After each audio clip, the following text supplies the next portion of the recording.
Musical musings, musical musings, musical musings, musical musings. Hello and good afternoon, everyone. Welcome back to the latest episode of Musical Musings. We air this program every Wednesday at 1 p.m., and it is broadcast to you from Rajamachan University of Technology, Peranakan. I will be bringing this program to you in two parts. For the first part, I will introduce a song to you, and we will discuss its main themes. That means what it is all about, what the song is about. I'll also give you a little bit of background to the song, and even before we get to that, I will also give you a little information about the performer, the artist who performs the song. Then we'll go ahead and listen to the song, and after that we will get to the second part of the program where we will analyze the lyrics. The lyrics are the words to the song. We will especially be looking at any difficult vocabulary, slang, and idioms. Anything that might be a little hard to understand. Then we'll get to the news and the latest updates from the university as usual. Musical musings, musical musings, musical musings, musical musings. Welcome, everyone. My name is Gary Gray, and I am your host for the Musical Musings program. I am an American English teacher here at Rajamachan University of Technology, Peranakan. I've been teaching here for about 7 years, and I do like to incorporate music into my teaching lessons sometimes. And so, naturally, here I am with you with a musical program. So for this week, we are going to be doing a performer who is a little more modern than we usually do. Not so modern. We have done a few more modern ones. Recently, we also did another pretty modern singer. And this one isn't that modern. The song that we're going to be focusing on that he performs was from 1991, so it's certainly not that recent. I mean, that's over 30 years ago. But usually we're doing bands or artists from the 1980s, the 1970s, even the 1960s. We've done one or two even from the late 1950s, although those are performers who kind of started in the late 50s, and they continued through the 60s and even into the 70s. Someone like Elvis, who started in the 50s, but he was at his most popular really in the 60s. But he did start in the 50s. So we've gone back as far as the 50s. So most of our groups are really 60s, 70s, and 80s. We have, however, done a few from the 1990s, and we even did one very recently, Evanescence, who was more from the 2000s. So we do occasionally do some of these more recent artists. And that's what we're doing today. Sort of recent, like I said. Still more than 30 years old for this song. But this was his first big song as well. So this was only really at the beginning of his career, was about 30 years ago. And I haven't even told you who it is. We are doing the singer Seal, S-E-A-L. You know, like the animal you might see at a water zoo, like the water section of a zoo. A seal, and that's his name, Seal. And interestingly enough, because it is kind of a weird sounding name, right? That is actually his real name. That is his real given name. His given name is long, and I don't want to say it sounds weird, because it's not weird. He does have many parts to his name, but it just seems weird to an American brain as far as what our names are. There's nothing weird about them. The names I have to actually look down and look at my paper because I had to write it down here because it's long. But they look like they are names from African descent. And he is a black man. Seal is a black man, if you're not familiar with him. You may. He has actually performed quite a lot here in Thailand, interestingly, which we will talk about. So I think these are probably pretty normal African names. So that's why I say I don't want to call them weird. There's nothing weird about them. Thai names are a little bit weird to my American brain. American names are probably weird to Thai people. Our names mostly are so short, like my name only has 4 letters in it. So his name is Seal Henry, and I may pronounce this incorrectly. Again, I'm not really familiar with these names. Olusegun, Olumide, Adeola, Samuel. Seal Henry Olusegun, Olumide, Adeola, Samuel. He has 6 parts to his name, so that's a long name. That's his full name. His performance name is just Seal. But again, the reason I mention his real name is because you would think with a name like Seal, that's just a stage name. That's a fake name, a name he made up. Nope. That is his real name. His name is Seal. Okay, so Seal was born in London, so he's Britain. He's from Britain, from England. He is from London, England. He was born there in 1963, so that would make him about 60 years old now. So that's kind of old. I think of myself as kind of old, and I'm like almost 10 years younger than him. So he's a little bit old, but it's not so old because we've done so many of these older bands. Most of the performers we've talked about are now in their 70s. Some of them, unfortunately, are even passed away. A lot of them, as a matter of fact, have passed away. So, compared to the rest of the people we've done in this in our program, in our series here, he's not that old, but he is over 60 now, just barely. He's about 61. So he's about 61 years old. I believe his birthday is pretty early in the year, so even though we're just into January as we're recording this program, he might almost be 62 now, but I think he's still 61. And he started really performing in 1987, which is quite late compared to a lot of these performers we've talked about, because he would have been about 24 at the time. Born in 1963, 1987, it's 24. So he would have been 24 at the time, which is obviously still young, but a lot of these performers, since we're doing mostly famous performers, if you're that famous, you're probably really that talented. So you probably started really early. So some of these groups we've done, they started when they were 16, 15, 17. When we did Evanescence, the group I mentioned earlier, that's 2 people performing together. That's how they started, at least. They got a few other band members after that. Well, they started when they were 14 and 15 years old. So 24, this is pretty old. So he didn't start until he was quite old. And even then, he wasn't performing like really big performances. He was just performing at local bars and clubs. Kind of a local performer. You see a lot of them here in Thailand. We have a lot of that, especially here in Bangkok. Any city really in Thailand has a lot of that, where they have live performers at a bar or a nightclub. Just like that. And in fact, I mentioned here in Thailand, Seal has actually done a lot of those type of performances here in Thailand. In 1987, and for the next few years, he was actually traveling around Asia doing that. So he did a lot of performances, mostly in Japan, here in Thailand, and also in India. So mostly throughout Asia. Far East Asia like Japan, Southeast Asia like Thailand, and kind of subcontinent of Asia like India. So all over Asia is where he was performing, including right here in Thailand. So who knows? Probably for a lot of you, maybe that was too long ago so you wouldn't have seen him, but who knows? Maybe some of your parents have actually seen him perform, because someone must have seen him because he was out performing. So some people have seen him here. So that was, again, back in 1987, and he continued that for a few years. So that was 1987 through like maybe around 1990-ish, around then, and then he went back to England.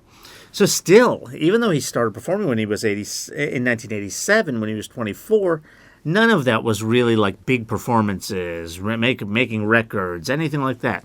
Nothing like that. That didn't really start until 1991, so he was 28 years old by then. So again, really old compared to a lot of the other performers we've done. Obviously 28's not old, but I mean just compared to some of these other performers. He got a really late start.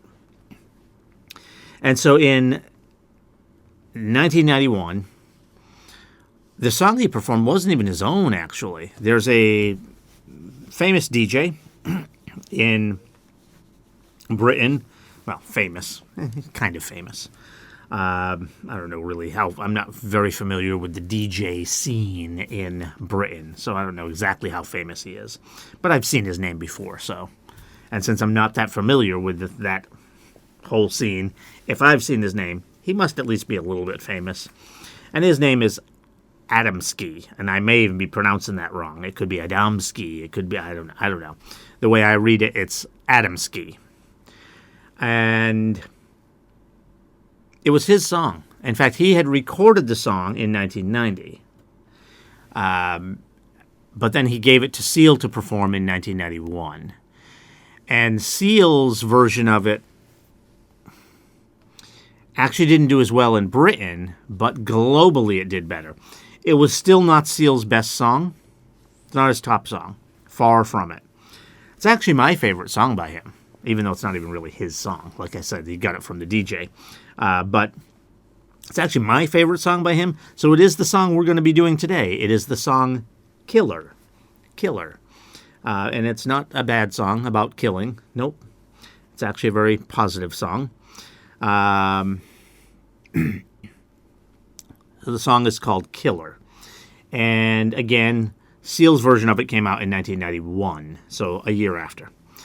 And we'll get to the song. We'll discuss the song a little bit before. But one last thing about Seal that I do want to mention is that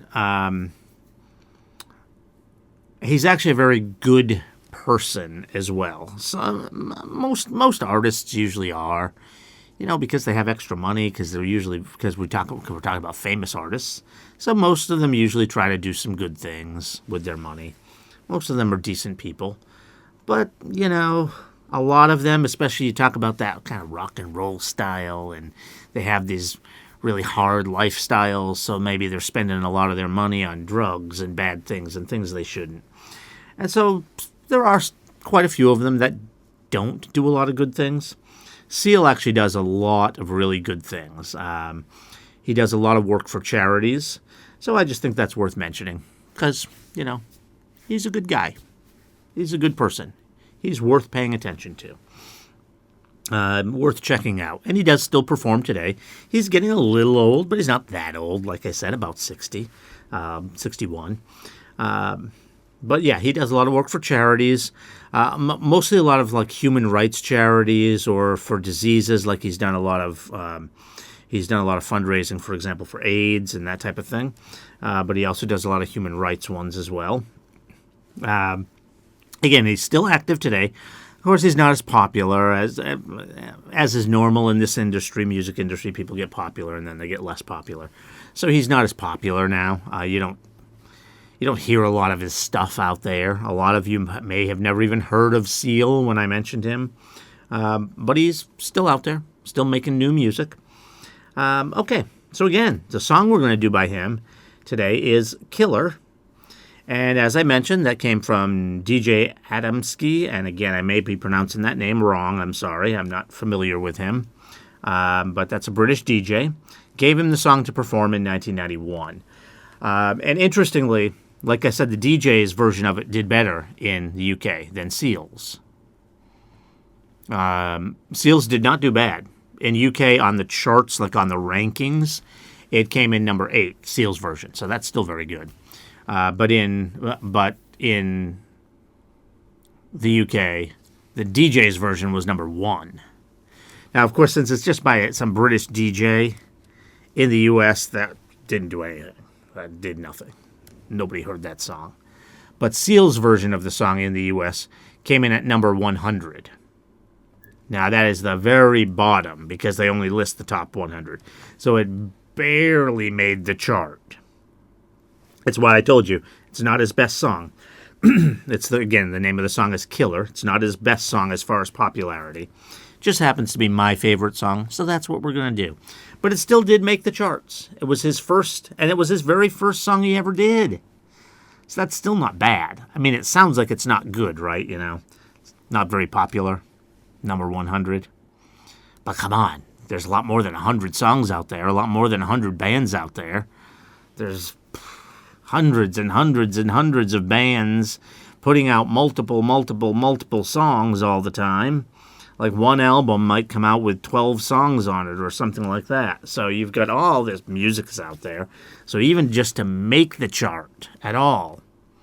And this is his very first recording ever. So still quite good, even though it was number 100. And it really got him started. A couple of his other songs just were amazing on the charts, like Kiss from a Rose.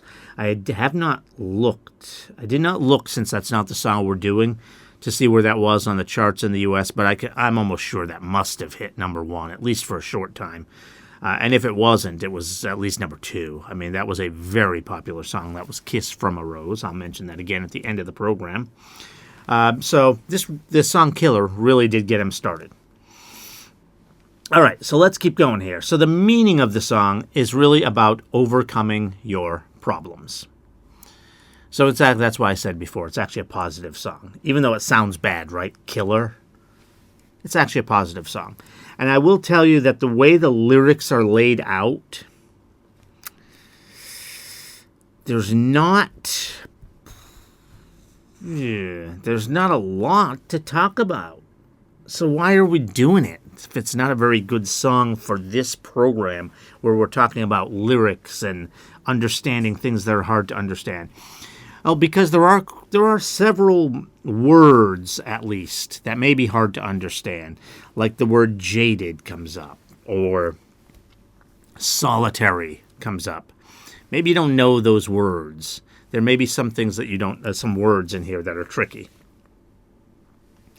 And, as I told you, it's my favorite song by him. So, honestly, I just wanted to do the song, really. Just wanted to do the song, because that's my favorite song by him. But again, there are still some words here that we can look at. Okay, so let's go ahead and get to the song. For those of you who are joining us by YouTube, as you know, we cannot embed the video in here, so we give you a link in the upper right corner. Please click on that link to jump to the video for this song, and then you can just jump back here once that video is over to get to the second part of the program. And for everyone else, whether you're listening on radio or streaming, whatever, however you're listening, for everyone else, you should be able to listen just fine. All right, let's get to the song. Musical musings, musical musings, musical musings, musical musings. Welcome back, everyone. That was Killer by Seal. And that song, again, is about freedom and overcoming. And in fact, you can kind of tell right from the start. When we get into these lyrics, it starts right away. It says, so you want to be free, to live your life the way you want to be. Okay, so right away there, it's saying you want to be free and you want to live your life the way you want to be. When we say wanna, that's kind of a short slang term for want to. So it's saying you want to be free, so you live the way... live your life the way you want to be. Wanna. The way you want to be. Want to be. Okay, so what this is really talking about here is personal freedom. And that's probably why he does a lot of work for human rights, because this is kind of what this is about, you know? Live your life the way you want to be. Now, if you think about that in the modern world, in Western culture, what could that be about? Maybe even back in the 90s, because it hasn't changed that much. I mean, it's changed a lot, but maybe not enough. I'm guessing he could be talking about like people being gay or trans or something like that, because that is during that time and even still today to some degree. That's kind of the group of people that is pushed into not being able to live their lives openly. But in different times, in different parts of the world, in different time periods, this might refer to other people. So I'm not saying he's necessarily speaking about gay people because he may be singing more broadly. In fact, late in the song, he talks about racism. So he could be talking about that as well. Because there is still a lot of oppression based on race. Even if it's unintentional, it's something we call systemic racism. Now, some people don't like that term. They don't think it exists, but basically it does. For example, in America, the way we fund our schools is through local funding, mostly. Not entirely, but mostly through local funding. And so if you live in a poor community, your school is poor. And so the kids don't get a good education. So they end up not getting very good jobs, can't go and have a lot of opportunities, can't move out of the neighborhood, so they're stuck in that same neighborhood, and they're also poor. And so then they have kids, and they have a poor school, and it just... Well, you only have to go back about 70 years ago, even less than that, about 60 years ago, when they passed the law saying that people of different races had to be paid the same. And so in a lot of parts of the country, people who were of non-white races may have been paid less. And so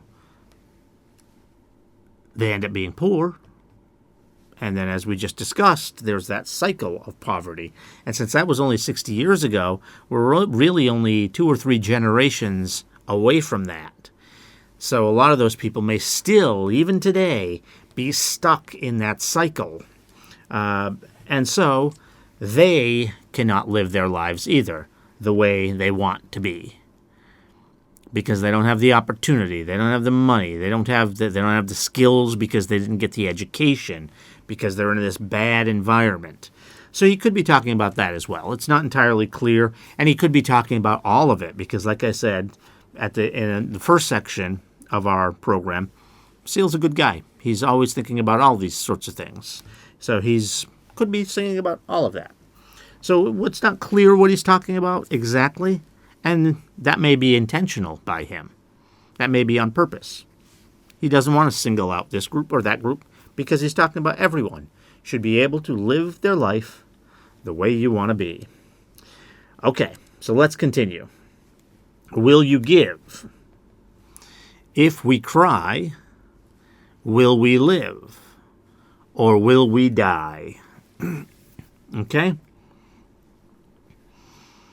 Now, those lines, what does that mean? That's honestly, I'm not entirely sure. Will you give if we cry? Will you give if we cry?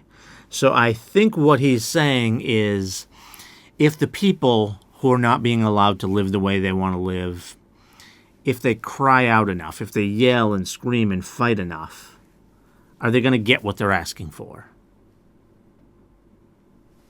Are they going to get that equality that they want? And probably not, because that's not the way the system is designed. But he's just asking that question. Then he says, will we live or will we die?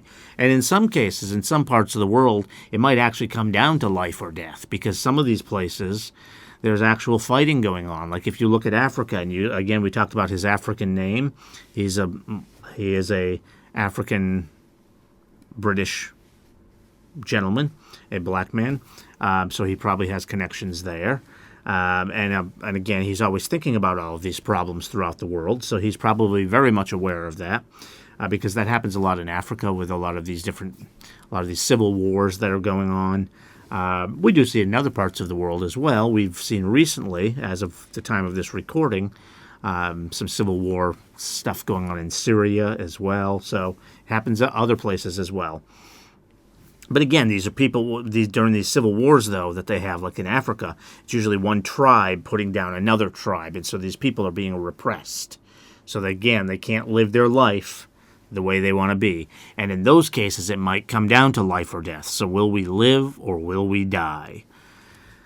Okay, so let's continue. Jaded hearts heal with time. Okay, jaded hearts. What does that mean? What does the word jaded mean? When we talk about jaded hearts, to be jaded means that you've been hurt so many times that you almost don't even care anymore. You maybe care. Maybe you're just saying you don't care. But part of you kind of doesn't. You've just been hurt so many times. You're just used to it. It's like, whatever. That's what it's like to be jaded. Like you've almost given up. So what he's saying is that these people, they get hurt all this time, but then they heal with time. So, over time, maybe they open their heart up again. They allow themselves to succeed, to live their life the way they want to be. Maybe they will allow themselves, if things get better, as things get better, they will be able to succeed. So again, this song is about overcoming problems. So that's what he's talking about here. Jaded hearts heal with time. Shoot that love so we can stop the bleeding. Now, I'll be honest with you, this line, I'm not sure what he means. Shoot that love. I don't think he means shoot the love as in kill it. I think he means shoot as in sending it out. So I think what he's saying is spread love. And when he says so we can stop the bleeding, I don't think he physically means bleeding. What he's talking about is, you're in pain. You're injured because of all of these bad things that are happening. He's talking about internal, like emotional bleeding. So he's saying spread. So I think he's trying to say spread love so that it helps people heal. Because he was just talking about healing, right? Jaded hearts heal with time. So you want to stop the bleeding. You want to heal. So I don't think he's talking about actual bleeding. I think he's talking emotionally about bleeding.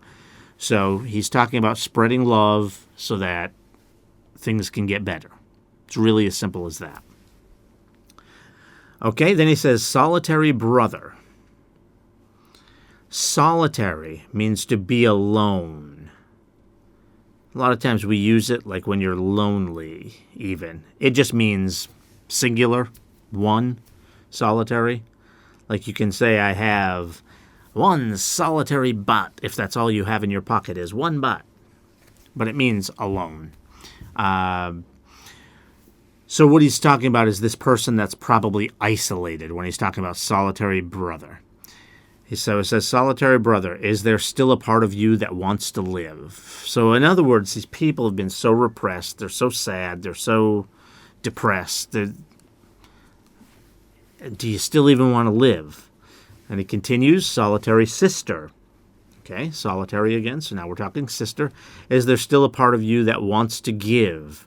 So, again, if you're jaded, you probably don't even want to give the love because you're just giving up. So, do you even still want to give? Then he repeats it, solitary brother, is there still a part of you that wants to live? Solitary sister, is there still a part of you that wants to give? Now, I should also point out that sometimes in Western culture, when we talk about brother and sister, especially the way he's doing it here in this song, it's not his actual brother or his actual sister. He's just talking to another human being and calling them brother and sister. It's just a way to speak to someone in a nice way. And it almost has like religious tones to it because of the way that word is used sometimes. I don't think he really means it religiously here, but it is a comforting word to use, to talk to, but it's just really just a random person, just talking to a human being, brother, calling them brother and sister. Okay, so let's continue. If we try and live our lives the way we want to be. So he's talking about living your life the way you want to be again. All right, then we have this part where he just says, oh, love, love, love, love, love, love, love, brother, sister, sister. He goes back and forth with brother and sister. And then we get to another section where it says, there's no other love There's no other love like ours, no other love. And then he repeats that. Okay, so what does that mean? When you say there's no other love like ours, that's a phrase some people use when when two people are saying they love each other like more than anyone else could possibly love each other. It's usually between like boyfriend and girlfriend. Oh, there's no love like ours. I don't think that's actually what he means here, given what he's talking about with this song. What I think he means is that humans, the way we love each other, shows more emotion. It's kind of a better love than any other like animal or species on Earth. I mean, certainly other animals can show love. I mean, you see dogs wag their tail, come up, run up to you, and yes, definitely other animals show love. That's clear. But humans probably have the ability, have the emotion to show it even more than anyone else. And so again, this is trying to actually be an uplifting song. It seems a little weird. The name of the song is Killer. We're talking about jaded hearts. We're talking about, is there still a part of you that wants to live? That's kind of depressing, right? This is actually supposed to be an uplifting song. So what he's saying here, I think, again, sometimes it's hard to interpret what songwriters mean. But what I think he means here is he's saying that human love is bigger than any other love, so it can help us overcome problems. Okay, then he repeats the solitary brother and solitary sister lines a couple of times, and then right at the end of the song we have racism in among future kings can only lead to no good. Besides, all our sons and daughters already know how that feels. Okay, so again, he's talking about racism here. And he basically just says, if future kings, so he doesn't necessarily mean kings, he means leaders, presidents, prime ministers, whoever, if they lead with racist ideas, racist policies, things like that, it's only going to lead to no good. And he says, besides, all our sons and daughters already know how that feels. So again, this sounds a lot like maybe he's talking about places like Africa, where there's a lot of that type of repression. Now I say there's a lot of that type of repression. I mean, most of the folks there are black, so it's not going to be racial repression, but the tribal repression is still similar to that. It's culturally related, and there is still racism that goes on in other countries. We see it in America. South Africa is generally considered pretty bad as far as that's concerned. Heck, there's even racism in parts of the world where you wouldn't really think it exists, and it's not against kind of the normal people that you would think it would be against. Like I myself have faced racism. How could I'm a white guy face racism? I myself have faced racism one place when I visited here in Asia. I won't say where it was, because I don't want people to get upset with me. I have a friend from that country, and when I told him, God, they're so racist there, he was very surprised when I said that. He wasn't really upset with me because I just told him my experience, but he was surprised. But yeah, I mean, there is at least one country I know of here in Asia where they are fairly racist against white people. So, I mean, there's all kinds of racism that's still out there. So I'm not saying he's definitely talking about Africa here. He's talking probably just generally. But again, this gets back to the beginning of the song where I was talking about it's not clear what he's talking about. Is it race? Is it LGBT issues? Is it... and honestly, I think given the nature of the person, given the nature of Seal, he's probably talking about everything. He's talking about everything. You want to be free, to live your life the way you want to be. He's just talking about everyone being able to live their lives and be free. All right, so that's the song. That's it right there. Okay, so that was Killer by Seal. And as always, when I close out my program, I like to give you a couple other songs to listen to from these artists. Now, Seal is kind of a weird artist because he was really famous and faded pretty quickly. So he doesn't have a lot of really big songs, but a couple of them actually are pretty huge. Like Kiss from a Rose is a really huge song. Crazy was pretty huge. Prayer for the Dying is another one. Not as big as those other two, but pretty big. He's also got several others that were like kind of big.